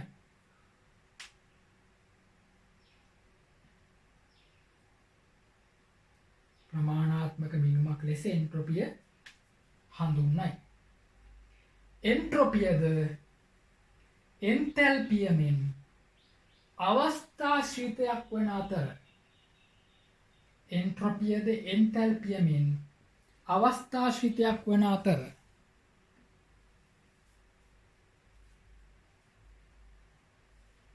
විත්ති ගුණයකි. එන්ට්‍රොපියද එන්තැල්පියමෙන් අවස්ථාශ්‍රිතයක් වන අතර විත්ති ගුණයකි. අහඹුතාව අඩු පද්ධතියක එන්ට්‍රොපිය අඩුය. අහඹුතාව අඩු පද්ධතියක එන්ට්‍රොපිය අඩුය. අහඹුතාව වැඩි පද්ධතියක එන්ට්‍රොපිය ඉහළය. අහඹුතාව අඩු පද්ධතියක එන්ට්‍රොපිය අඩුය. අහඹුතාව වැඩි පද්ධතියක එන්ට්‍රොපිය ඉහළය.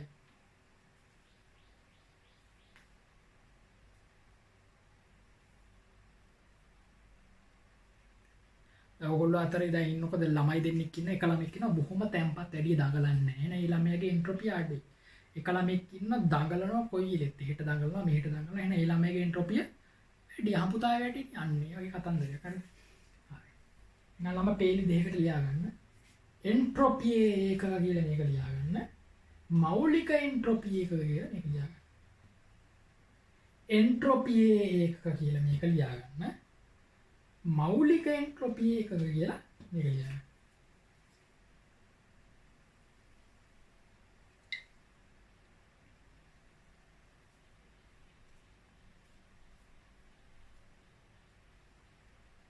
පැහැදිලිනේ?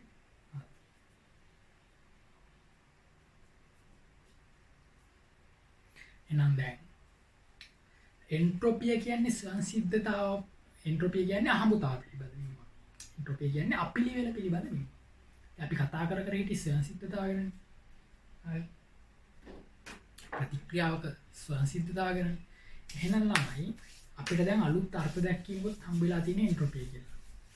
හරිද? එහෙනම් ප්‍රතික්‍රියාවක සංසිද්ධතාව ප්‍රතික්‍රියාවක සංසිද්ධතාව කෙරෙහි බලපාන සාධක දෙකයි. මොකක්ද? එන්තැල්පියයි එන්ට්‍රොපියයි. ඔයාට මතක නම් කලින් අර ප්‍රතික්‍රියා හතරක් ලියලා එන්තැල්පිය විතරක් සලකලා සංසිද්ධද කියලා බලන්න කියලා අපි අමාරු වැටුණා. මතකයි නේද? එන්තැල්පිය විතරක් සලකලා සංසිද්ධද කියලා නැද්ද කියලා බලන්න කියලා අමාරු වැටුණා. නෑ, එන්තැල්පිය විතරක් අරගෙන හරියන්නේ නැහැ. මොකක්ද ඕනි අපිට? එන්ට්‍රොපියත් ගන්න. ඒ දෙකෙන්ම තමයි සංසිද්ධතාවයි. පැහැදිලි? එන්ට්‍රොපිය කියන්නේ අහඹුතාව. හොඳේ? එන්තැල්පිය කියන්නේ ශක්ති විපර්යාසය. එන්ට්‍රොපිය කියන්නේ අහඹුතාව. ඒ දෙකේම මිනුම තමයි ස්වයන් සිද්ධතාව. වචන නම් පටල ගන්න එපා. ආයි කියන්නම් හොඳට අහන්න අවධානයෙන් අහන්න. එන්තැල්පිය කියන්නේ ශක්ති විපර්යාසය. එන්ට්‍රොපිය කියන්නේ අහඹුතාව නැත්තම් ශක්තියේ ව්‍යාප්තිය. අහඹුතාව ශක්තිය ව්‍යාප්තිය. මේ දෙකේම එකතුවෙන් තමයි ස්වයන් සිද්ධතාව මනින්නේ. පැහැදිලි නේද? එහෙනම් ළමයි සටහනක් ලියාගන්න. සටහන. ප්‍රතික්‍රියාවක ස්වයං සිද්ධතාව සඳහා බලපාන සාධක දෙකකි. ප්‍රතික්‍රියාවක ස්වයං සිද්ධතාව සඳහා බලපාන සාධක දෙකකි.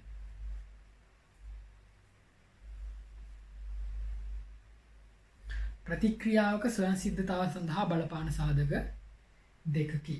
පහළට රෝම ඉලක්ක 1 2 ලා කියන්නේ 1 එන්තැල්පිය 2 එන්ට්‍රොපිය. ප්‍රතික්‍රියාවක ස්වයං සිද්ධතාව සඳහා බලපාන සාධක දෙකකි. 1 එන්තැල්පිය පහළට 2 එන්ට්‍රොපිය. ඊට පස්සේ වෙන වාක්‍යය ලියන්න. මින් එක් සාධකයක් පමණක් සලකා ස්වයං සිද්ධතාව ප්‍රකාශ කරන්නේ නැත. මින් එක් සාධකයක් පමණක් සලකා ස්වයං සිද්ධතාව ප්‍රකාශ කරන්නේ නැත. හරි.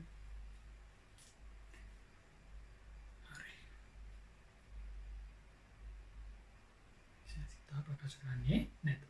දැන් ඉස්සෙල්ලා එන්තැල්පියෙන් විතරක් අරගෙන ස්වයං සිද්ධතාව මනින්න කියලා අමාරු වැටුණානේ. ඊට පස්සේ දැන් එන්ට්‍රොපියෙන් විතරක් කවුරු හරි අරන් ගිහිල්ලා එන්ට්‍රොපියෙන් විතරක් ස්වයං සිද්ධතාව මනින්න කියොත් ඒත් අමාරු වැටෙනවා. ළමයි එන්ට්‍රොපියෙන් විතරක් අහඹුතාවයෙන් විතරක් අපිලිවෙලින් විතරක් ස්වයං සිද්ධතාව මනින්න කියොත් ඒකත් උචිත නෑ. ඒකත් අනුචිතයි. පැහැදිලිද? ඒක සුදුසු නෑ. එතකොටත් වරදිනවා. නෑ ඒකත් අපි පොඩ්ඩක් ලියාගමු. ලියාගෙන පොඩි මාතෘකාවක්. එන්ට්‍රොපිය සහ ස්වයං සිද්ධතාව. පොඩි මාතෘකාවක්. එන්ට්‍රොපිය සහ ස්වයං සිද්ධතාව. එන්ට්‍රොපිය සහ ස්වයං සිද්ධතාව. ලියන්න. එන්තැල්පිය මගින් පමණක් ස්වයං සිද්ධතාව විමසිය නොහැකි බව. එන්තැල්පිය මගින් පමණක් ස්වයං සිද්ධතාව විමසිය නොහැකි බව ඉහත සඳහන් කළ සේම. එන්තැල්පිය මගින් පමණක් ස්වයං සිද්ධතාව විමසිය නොහැකි බව ඉහත සඳහන් කළ සේම. එන්ට්‍රොපිය මගින් පමණක් ස්වයං සිද්ධතාව විමසීමද අනුචිතය.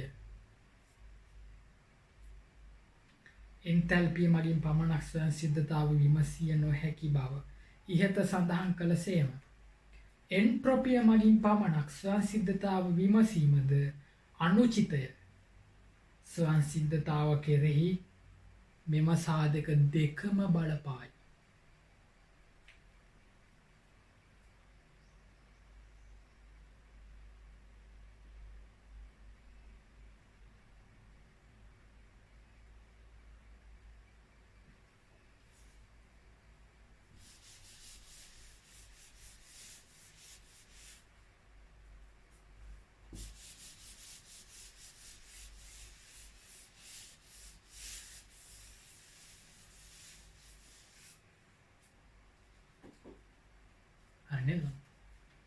හරි දැන් පොඩි කාරණයක් කියන්න යන්නේ. දැන් අපි එන්ට්‍රොපිය ගැන වැඩිපුර හදාරන්න ඕනේ. මොකද අලුත් කාරණයක් නේ ළමයි. එන්තැල්පිය ගැන වැඩි හදාරන්න දෙයක් නැහැ. එන්තැල්පිය හොඳට ගණන් හදලා හොඳට බහැලා තියෙන්නේ. දැන් ඒ ගැන හොඳට කියන්නේ ඔළුවට ගිහිල්ලා තියෙන්නේ. කිදා බහැලා තියෙන්නේ. හරි. එන්ට්‍රොපිය ගැනයි දැන් ඔයා හදාරන්න. එන්තැල්පි ගත්තාම ළමයි සංයෝග වල මූලද්‍රව්‍ය වල නිරපේක්ෂ එන්තැල්පියක් හඳුන්වලා දෙන්න බෑ. ඒක අපි කතා කරන්නේ නිරපේක්ෂ එන්තැල්පියක් හඳුන්වලා දෙන්න බැරි නිසා ඔයාලා සම්මත එන්තැල්පියක් කියලා අර්ථ දැක්වුවනේ. සම්මත එන්තැල්පිය ශුන්‍යයි කියලා අර්ථ දැක්වේ. සම්මත මූලද්‍රව්‍ය කියලා සෝඩියම් නම් සොලිඩ්. කාබන් නම් ස්ථායීම බහුරූප ආකාරය. ග්‍රැෆයිට්.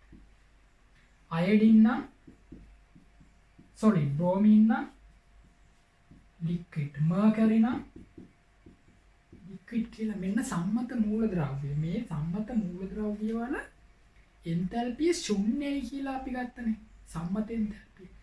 තේරෙන්නේ නිරපේක්ෂ එන්තැල්පිය නෙවෙයි ළමයි. මොකද එන්තැල්පියට නිරපේක්ෂ අගයක් අර්ථ දක්වන්න බැරි නිසා. හැබැයි ළමයි එන්ට්‍රොපිය එහෙම නෙවෙයි. එන්ට්‍රොපියට නිරපේක්ෂ එන්ට්‍රොපියක් අර්ථ දක්වන්න පුළුවන්. පැහැදිලිද? එන්ට්‍රොපියට නිරපේක්ෂ අගයක් අර්ථ දක්වන්න පුළුවන්. ඔක ප්‍රශ්නවල අහලා තියෙනවා. හරි. ඇයි එහෙම වෙන්නේ? හොඳට තේරුම් ගන්න, හොඳට ඔළුවට දාගන්න. මම කිව්වා එන්ට්‍රොපිය කියන්නේ ශක්තියේ ව්‍යාප්ත වීම කියලා. එතකොට ශක්ති චාලක ශක්තියේ ව්‍යාප්ත වීම කියලා. චාලක ශක්තිය කිව්වහම ඔයාලට මතකයිද? චාලක ශක්තිය අණු වල චාලක ශක්තිය නිරපේක්ෂ උෂ්ණත්වයට සමානුපාතිකයි කියලා එකක් මතකයි නේද? චාලක ශක්තිය නිරපේක්ෂ උෂ්ණත්වයට සමානුපාතිකයි කියලා වායු වල ඉගෙන ගත්ත මතකයිද?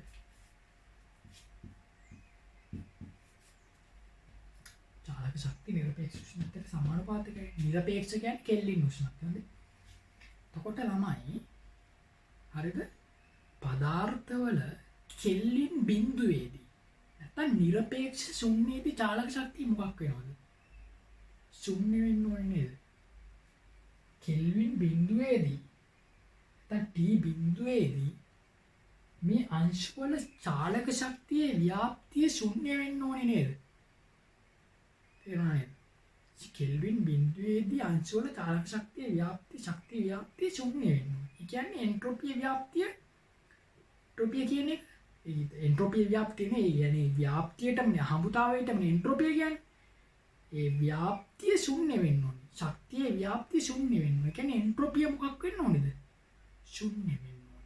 පැහැදිලිද? ඒ කියන්නේ නිරපේක්ෂ ශුන්‍යේදී ළමයි එන්ට්‍රොපිය ශුන්‍ය වෙනවා. ඒක හැම එකටම නෙවෙයි අර්ථ දක්වන්නේ. සංශුද්ධ ඝන ස්පටිකවල. හරි සංශුද්ධ ඝන ස්පටිකවල නිරපේක්ෂ එන්ට්‍රොපිය ළමයි නිරපේක්ෂ ශුන්‍යයේදී ශුන්‍යයි. ආය කියන්නම් සංශුද්ධ ඝන ස්පටික කියන්නේ සංශුද්ධය කියලා ළමයි ඔකට මිශ්‍ර වුණාම එන්ට්‍රොපිය වෙනස් වෙන්න පුළුවන්. තේරුණානේ? අරමය වෙනස් මිශ්‍ර වෙන්න පුළුවන්. ඒකින්ද අපි ගන්නේ සංශුද්ධ ඝන ස්පටික. හොඳ සංශුද්ධ ඝන ස්පටිකවල නිරපේක්ෂ ශුන්‍යයේදී චාලක ශක්තියේ ව්‍යාප්තිය ගන්න බෑනේ. එතකොට එන්ට්‍රොපියක් ගන්න බැරි වෙනවා. එන්ට්‍රොපිය ශුන්‍යයි. පැහැදිලි නේද? එතකොට නිරපේක්ෂ ආය කියන වාක්‍ය නිරපේක්ෂ ශුන්‍යයේදී සංශුද්ධ ඝන ස්පටිකවල නිරපේක්ෂ එන්ට්‍රොපිය ශුන්‍ය වේ. පැහැදිලි නේද? හරි. ඊට පස්සේ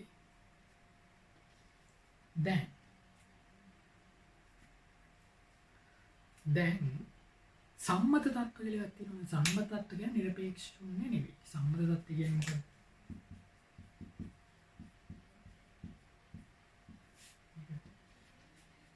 මේ තියන්නේ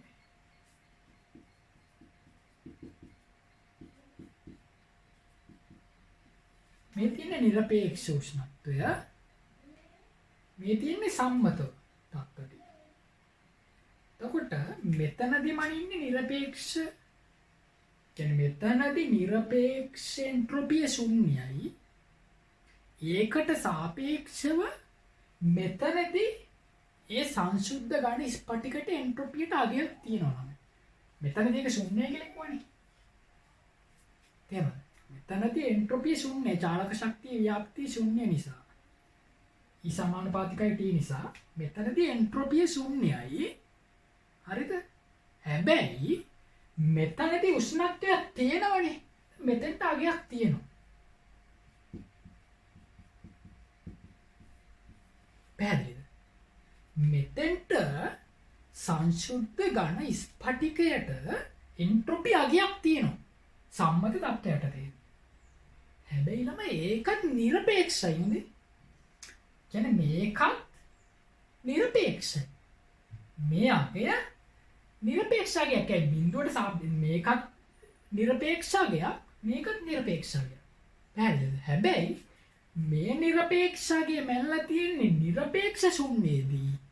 මේ නිරපේක්ෂ අගය මැල්ලා තියෙන්නේ සම්මත තත්ත්වයට. පැහැදිලි. පටලව ගන්න එපා. හොඳ එන්තැල්පියත් එක්ක පටල ගන්න එපා. ඉන්න ළමයි මේ කියන්නේ දැන් ඔයා පොතකින් එන්ට්‍රොපි අගයක් කියවනවා කියලා හිතන්නකෝ. සංයෝගයක එන්ට්‍රොපි අගයක් කියවන දැන්. අපි හිතමු පොතකින් එන්ට්‍රොපි අගයක් කියවුවාම ඒක නිරපේක්ෂ එන්ට්‍රොපි අගයක්. පැහැදිලිද?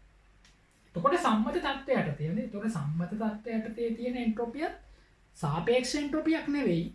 නිරපේක්ෂ එන්ට්‍රොපි අගයක්. හොඳේ. හැබැයි නිරපේක්ෂ ශුන්‍යදීත් එක නිරපේක්ෂ. හැබැයි ඒක අගේ ශුන්‍යයි.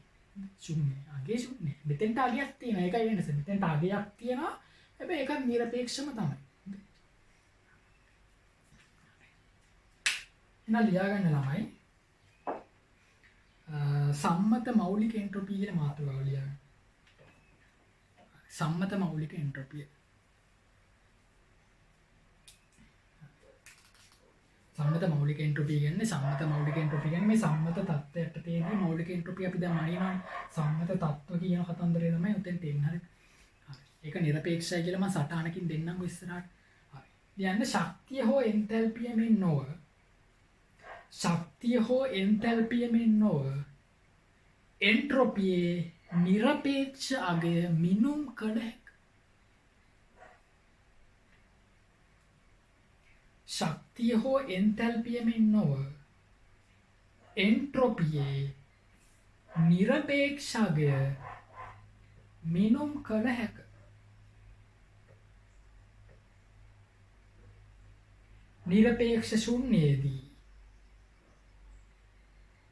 නිරපේක්ෂ ශුන්‍යයේදී වරහන් ඇතුළේ බිඳුවයි කෙල්ලින් කියලා දාන්න. නිරපේක්ෂ ශුන්‍යයේදී වරහන් ඇතුළේ බිඳුවයි කෙල්ලින් කියලා වරහන් වහන්න. සංශුද්ධ ස්පටිකවල නිරපේක්ෂ එන්ට්‍රොපිය ශුන්‍ය වේ.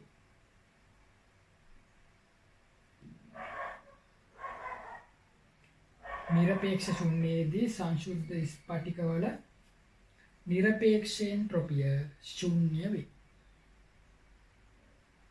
වෙනම ඡේදයකින් ගන්න. ද්‍රව්‍යවල සම්මත එන්ට්‍රොපි ලෙස අර්ථ දක්වන්නේ ද්‍රව්‍යවල සම්මත එන්ට්‍රොපි ලෙස අර්ථ දක්වන්නේ 1 atm හා 25 සෙල්සියස් හිදී ද්‍රව්‍යවල සම්මත එන්ට්‍රොපි ලෙස අර්ථ දක්වන්නේ 1 atm හා 25 සෙල්සියස් හිදී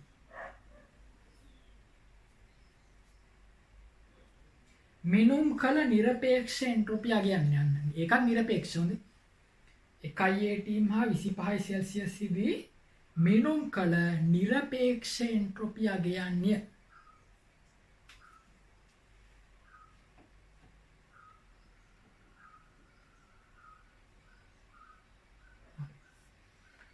සටහන් දෙකක් ලියාගමු. සටහන අංක 1 දාන්න. සටහන අංක 1. සටහන අංක 1. ඒක තියෙනවා පොයින්ට් 3ක් ළමයි. මේක ගැනමයි අර අපි කලින් කතා කරපුවට කියන්නේ.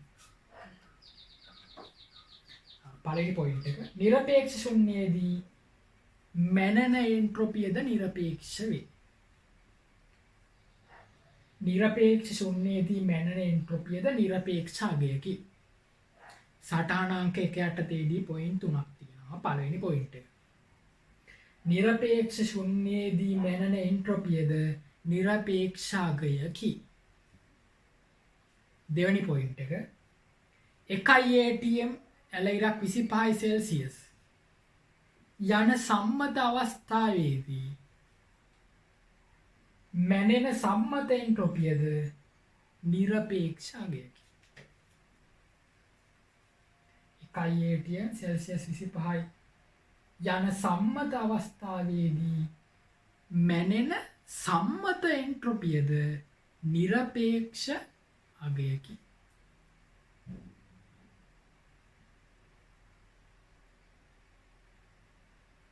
තුන හරිම වැදගත් තුන්වෙනි පොයින්ට් එක. සංශුද්ධ ස්පටිකවල එන්ට්‍රොපිය නිරපේක්ෂ ශුන්‍යයේදී බිඳුව වන අතර සංශුද්ධ ස්පටිකවල එන්ට්‍රොපිය නිරපේක්ෂ ශුන්‍යයේදී බිඳුව වන අතර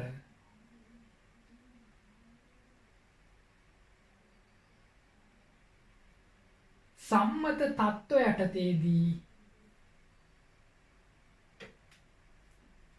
එන්ට්‍රොපියට අගයක් පවතී. සම්මත තත්ත්ව යටතේදී එන්ට්‍රොපියට අගයක් පවතී.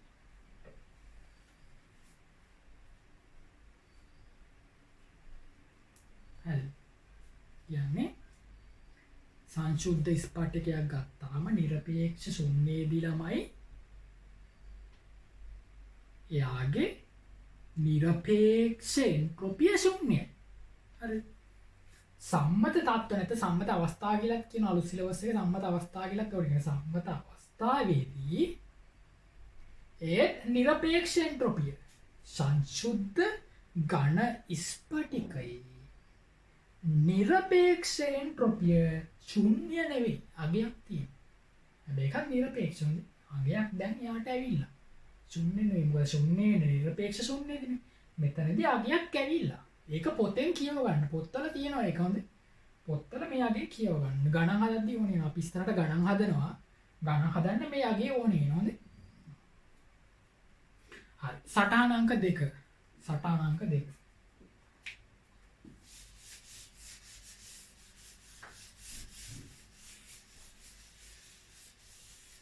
තමයි දැන් අපි නොකියපු කතාවක් එන්ට්‍රොපිය එන්තැල්පි කියන මේ තාපගතික සංකල්පවල අපි කතා නොකරපු දෙයක් තියෙනවා. ඒක තමයි ළමයි කාලය. කවදාවත් අපි කාලය ගැන කතා කරාද? ප්‍රතික්‍රියාව වෙන වේගය ගැන කතා කරාද? ඉක්මනින් වෙනවද හෙමින් වෙනවද කියලා කතා කරාද? ප්‍රතික්‍රියාව කොච්චර ඉක්මනට වෙනවද? නෑ අපි එහෙම කතා කරන්නේ. අපි කතා කරේ සුදුදුමාරේම ගමුකෝ.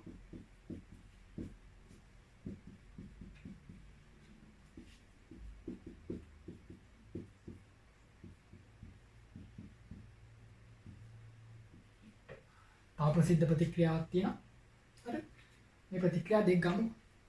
එතකොට අපි මේ ප්‍රතික්‍රියාවල කතා කරේ එක එන්තැල්පි. ඒකේ තේරුම ශක්තිය පිට වුණාද ශක්තිය ගත්තද? ශක්ති විපර්යාසය ගැන කතා කරා. තාප විපර්යාසය ගැන කතා කරා. අනිත් එක තමයි ස්වසිද්ධතාව. කියන්නේ ප්‍රතික්‍රියාව වෙනවද නැද්ද? මේ ප්‍රතික්‍රියාව වෙනවද? මේ ප්‍රතික්‍රියාව වෙන්නේ නැද්ද කියලා කතා කරා. හැබැයි අපි කතා කරාද මේ ප්‍රතික්‍රියාව වෙලා ඉවර වෙන්න කොච්චර කල් යනවද කියලා එහෙම කතා කරාද? මේ ප්‍රතික්‍රියාව වෙන්න යන්නේ තප්පර 5ද? දැන් මේක වෙලා ඉවර වෙන්නේ කාලයක් යනවා ළමයි. මේ දෙන ප්‍රතික්‍රියාව වෙලා ඉවර වෙන්න කාලයක් යනවා. තප්පර 5ද, මිනිත්තු 5ද, දවස් 5ද, මාස 5ද, අවුරුදු 5ද අපි කතා කරේ නෑ. කියන්නේ ප්‍රතික්‍රියාවක් වෙන්න යන කාලය පිළිබඳ නැත්තම් ප්‍රතික්‍රියාවේ වේගය පිළිබඳ කිසිම කතන්දරයක් අපි මේ වෙනකොට කතා කරේ නෑ. එහෙනම් එන්තැල්පිය එන්ට්‍රොපිය කියන තාපගතික ගුණ වලින් කාලය පිළිබඳ මිනුමක් එන්නේ නෑ. ඒකට ලස්සන පාඩමක් තියෙන වෙනම චාලක රසායනය කියලා. හරි. චාලක රසායනය කියන පාඩමේදී තනිකර ප්‍රතික්‍රියාවේ වේගය පිළිබඳව කතා කරන්නේ. ඒක අනාගතයේදී කරන පාඩමක්. හරි. මෙතනදී ඕගොල්ලෝ තේරුම් ගන්න ප්‍රතික්‍රියාවේ වේගය පිළිබඳ කිසිම හැඟීමක් එන්නේ නැහැ. ප්‍රතික්‍රියාව සිදුවන කාලය පිළිබඳ කිසිම හැඟීමක් එන්නේ නැහැ. ඔයාට කියන්න පුළුවන් ප්‍රතික්‍රියාව ස්වයංසිද්ධද නැද්ද කියලා විතරයි. සමහර විට ඒක දවසින් වෙන්න පුළුවන්. සමහර විට අවුරුද්දකින් වෙන්න පුළුවන්. මේ ප්‍රතික්‍රියාව වෙලා ඉවර වෙන්න අවුරුදු 10ක් යන්න පුළුවන්. සමහරට මේ ප්‍රතික්‍රියාව වෙලා ඉවර වෙන්න අවුරුදු 10ක් යන්න පුළුවන්. හැබැයි ස්වයංසිද්ධයි. සමහරට නොවෙන්නත් පුළුවන්. සංසිද්ධ ප්‍රතික්‍රියා සමහරට නොවි තියෙන්නත් පුළුවන්. ඒක පොතේ තියෙනවා නොවි තියෙන්න පුළුවන් කියලා තියෙනවා. හරි. එතකොට සටහන අංක 2 ලියා ගන්න. සංසිද්ධ ප්‍රතික්‍රියාවක වේගය මාතෘකාව. සටහන අංක 2 මාතෘකාවක් යටතේ තමයි ලියාගන්නේ. දැන් සටහන අංක 2 සංසිද්ධ ප්‍රතික්‍රියාවක වේගය කියලා මාතෘකාවක් ලියාගන්න. සංසිද්ධ ප්‍රතික්‍රියාවක වේගය. යන්න ප්‍රතික්‍රියාවක් ස්වයන් සිද්ධ වූ පමණින් ප්‍රතික්‍රියාවක් ස්වයන් සිද්ධ වූ පමණින් එය සිදුවන්නා වූ වේගය පිළිබඳ හැඟීමක් ගත නොහැක. ප්‍රතික්‍රියාවක් ස්වයන් සිද්ධ වූ පමණින් එය සිදුවන්නා වූ වේගය පිළිබඳ හැඟීමක් ගත නොහැක.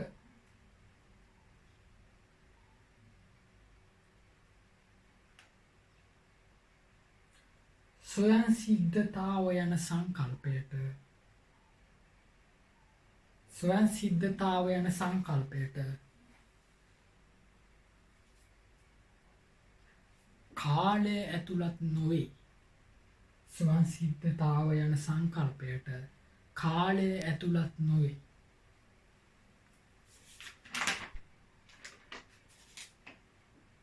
ස්වයන් සිද්ධ ප්‍රතික්‍රියාවක් කියලා පහලට පේලි 3ක පහලට ලියාගෙන යන්න. ස්වයන් සිද්ධ ප්‍රතික්‍රියාව පහලට ලියාගෙන යන්න. වේගයෙන් සිදුවීමට හැක පහලට ලියාගෙන යන්න. ස්වයන් සිද්ධ ප්‍රතික්‍රියාවක් පහලට ලියාගෙන යන්න.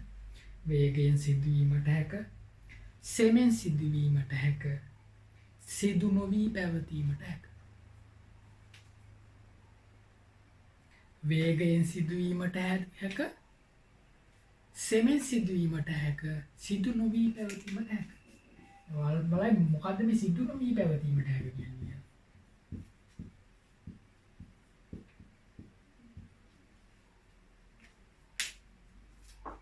සංසිද්ධ ප්‍රතික්‍රියා සිදු නොවීමට හැක වේගයෙන් සිදුවීමට හැක සෙමෙන් සිදුවීමට.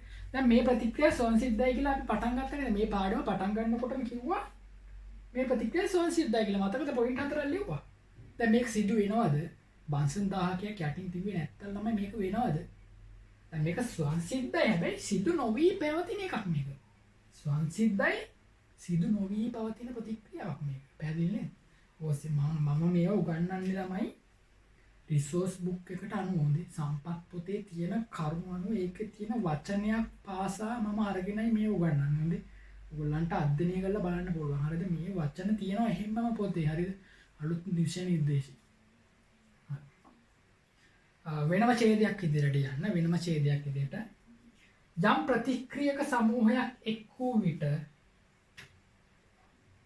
යම් ප්‍රතික්‍රියක සමූහයක් එක් වූ විට ප්‍රතික්‍රියාවක් වේද නොවේද යන්න පුරෝකතනය. යම් ප්‍රතික්‍රියක සමූහයක් එක් වූ විට ප්‍රතික්‍රියාවක් වේද නොවේද යන්න පුරෝකතනය ස්වයන් සිද්ධතාව වන අතර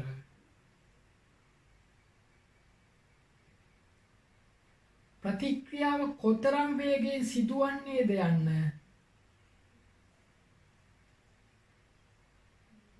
ඉන් ප්‍රකාශ නොකරයි.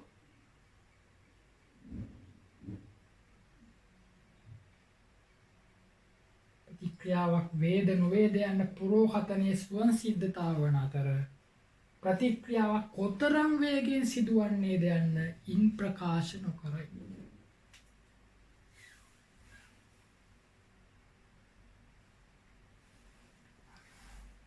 හරි ළමයි අපි එහෙනම් ඊළඟ වීඩියෝ එකෙන් හම්බ වෙමු.